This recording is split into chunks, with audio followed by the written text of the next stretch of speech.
ये कहाँ पे हुआ? ये हम निकल रहे थे, पोखरण जा रहे थे वापस। अच्छा। गए थे और पोखरण जा रहे थे, तो बीच में एक्सीडेंट हुआ देखा, तो हमने अपनी गाड़ी रोक दी और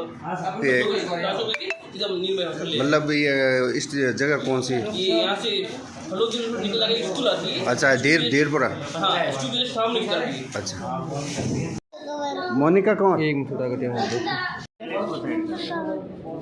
डिम्पल कौन? किन्नी बेटी? सहन सिंह दी की जगह डाउनी? बाउन मिल में की जगह?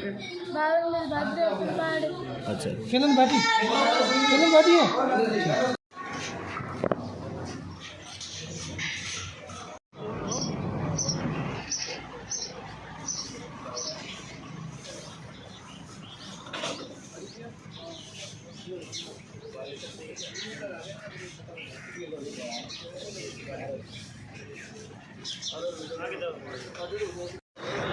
रवाना करो इसको फटाफट।